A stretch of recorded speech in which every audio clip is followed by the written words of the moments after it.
હાલ પૃથ્વીને લઈને એક દુઃખદ સમાચાર સામે આવી રહ્યા છે. વિશ્વના સૌથી રહસ્યમય પૈગંબરોમાંના એક એવા બલ્ગેરિયાના બાબા વાંગાના ફરી એકવાર સમાચારમાં છે.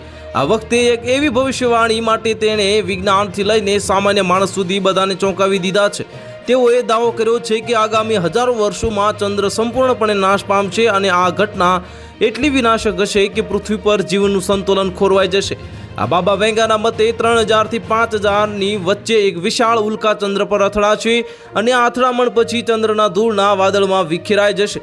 જો પૃથ્વીનો એકમાત્ર કુદરતી ઉપગ્રહ એવા અદૃશ્ય થઈ જાય તો તેની અસરો ફક્ત આકાશમાં જ નહીં પરંતુ દરેક સમુદ્ર, દરેક ઋતુ અને દરેક જીવંત પ્રાણીની દિનચર્યા પર પણ અનુભવાશે.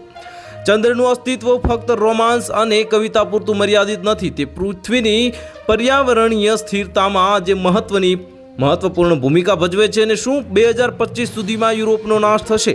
તો 2025 માટે બાબા વાંગાની આ આગાહીઓ પણ ઓછી ભયાનક નથી.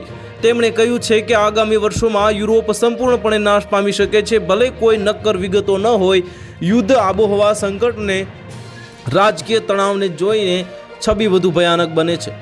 સૌથી ચોંકાવનારો દાવો કરવામાં આવ્યો છે કે બાબા વેંગાએ કહ્યું હતું કે માનવ સભ્યતા 5079માં સમાપ્ત થઈ જશે. કોઈ દેશ બચશે નહીં, કોઈ ભાષા નહીં, કોઈ સંસ્કૃતિ નહીં અને કદાચ પૃથ્વી જેવું કોઈ સ્થળ બચશે નહીં. આ આગાહી કોઈ વૈજ્ઞાનિક તથ્યો પર આધારિત નથી પરંતુ અત્યાર સુધીની તેમની ઘણી સચોટ આગાહીઓને ધ્યાનમાં લેતા તેણે અવગણવી સરળ નથી.